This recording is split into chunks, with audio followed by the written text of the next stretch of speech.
انا عارفه متاكده ان لسه ما فيش اي حد جرب الوصفه دي. النهارده اوريكم ازاي تعملوا رول البطاطس بطريقه حلوه جدا وبحشوه بسيطه، ومش هياخد معاكم اي وقت في تحضيره. لو في اي يوم كده زهقتوا من الاكل وعايزين تغيروا وتنوعوا وتعملوا كده عشاء مختلف شويه وعشاء بسيط، يبقى لازم تجربوا رول البطاطس بالطريقه دي. بجد خطير، من احلى واجمل الوصفات اللي انتوا هتجربوها.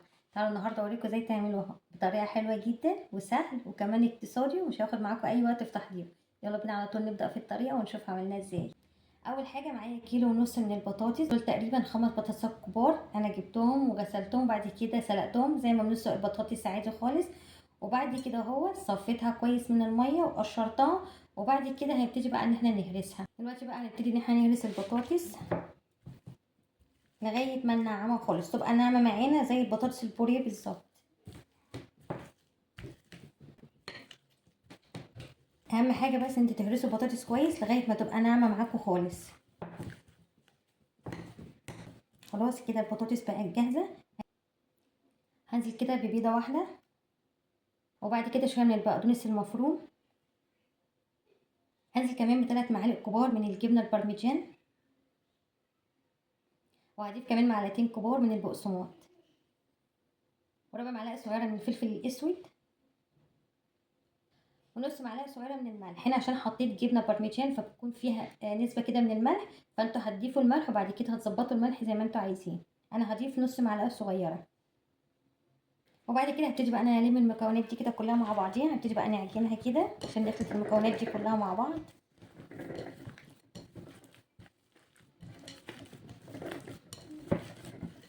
اهم حاجه ان انتوا تلموا كده المكونات دي كلها مع بعضيها كده. خلاص بقت عجينه البطاطس بقت جاهزه. دلوقتي بقى هنركن البطاطس على جنب، وبعد كده هنجيب ورقه زبده هنفردها عليها بالشكل ده كده، وبعد كده هننزل بالبطاطس،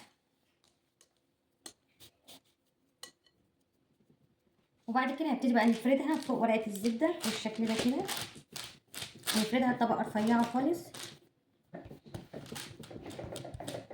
وعشان انتوا بتفردوها ما تلزقش في ايديكم هاخد كده نقطه كده من الزيت كده اهو، وابتدي ان انا افردها تتفرد معاكم بكل سهوله بالشكل ده كده.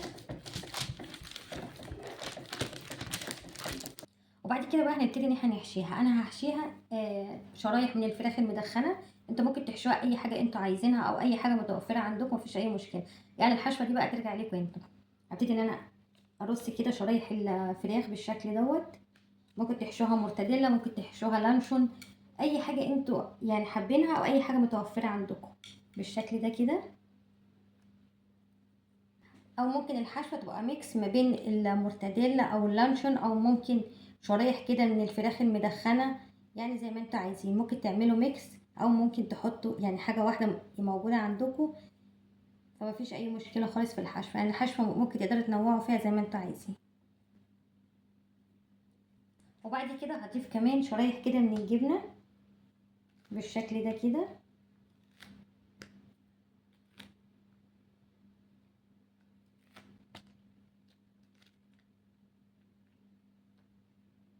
هنوزعها كده بنفس الطريقه كده.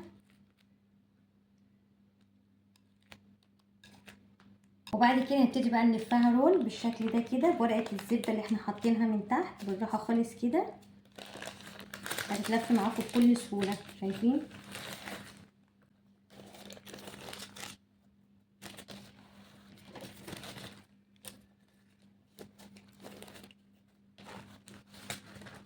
بالراحه خالص كده.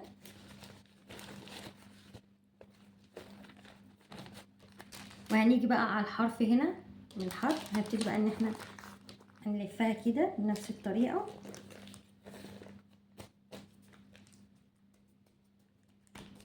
بنفس الشكل كده. وبعد كده لو في اي حاجه من الحشوه بره هنبتدي بقى ان احنا ندخلها كده عشان نقفل كويس.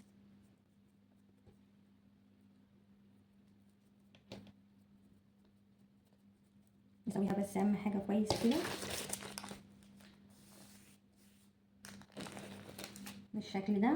وبعد كده هنيجي بقى عند الحرف هنا، بالحرف ده نبتدي بقى هندخل الحشوه كده من جوه عشان الجبنه ما تطلعش بره بالشكل ده كده. ومن الناحيه التانية برضو بنفس الطريقه.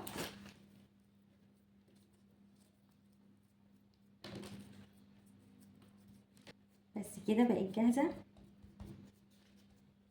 هنجيب بقى الصينية وبعد كده هناخدها بالراحة خالص بالشكل ده كده، ونحطها في الصينية بورقة الزبدة. وبعد كده هبتدي بقى ان انا ادهن وشها بشوية كده من زيت الزيتون بنفس الشكل كده. وبعد كده بالفرشة كده نحاول ان احنا ندهنها كويس، وندهن كمان الجوانب بتاعتها. واخر حاجة رشة بسيطة كده من البقسماط على الوش بنفس الطريقة كده. كده رشة بسيطة خالص كده من البقسماط هيساعد ان هي تاخد لون حلو كده، لون ذهبي حلو، وكمان هيخليها ان هي تتحمص كده في الفرن. بس كده شوية صغيرين خالص. وكده خلاص هي بقت جاهزة. هدخلها بقى الفرن على درجة حرارة 180. هي هتاخد 25 دقيقة في الفرن. هي كل حاجة فيها مستوية، يعني هي مش هتغيب خالص. واجرب بس ان هي هتاخد لون كده، لون ذهبي حلو كده من فوق. وبعد كده هنطلعها وتبقى جاهزة. هدخلها الفرن وبعد ما تطلع من الفرن هرجع اوريها لكم. ممكن كمان ترشوا كده على وشها شوية جبنة كده من الجبنة البرمجان كده على الوش لو انتوا حابين يعني. عاوزة اقول لكم ان ريحتها فظيعة.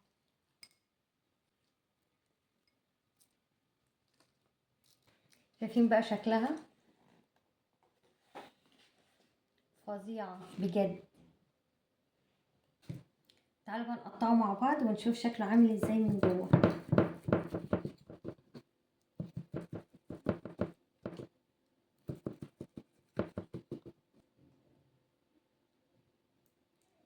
شايفين بقى، شايفين شكله، شايفين فظيع بجد، شايفين خطير، شايفين سهل جدا وبسيط، وكمان مش هياخد معاكم اي وقت خالص في تحضيره. شايفين؟ تعالوا بقى ندوقها مع بعض.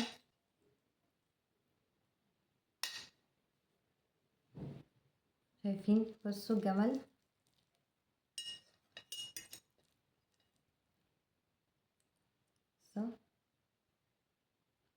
خطيرة، لازم تجربوه. سهل جدا وسريع ومش هياخد معاكم اي وقت خالص في تحضيره. وعايزه اقول لكم ان طعمه بجد في منتهى الجمال، وريحته كمان فظيعه. شايفين جماله؟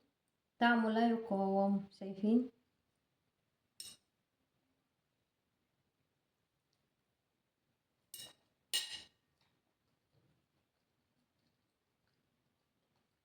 ولو عجبكم فيديو النهارده واستفدتوا منه، يا ريت ما تنسونوش بلايك وكومنت حلو منكم، وتقولوا كمان بتتابعوني من انهي بلد.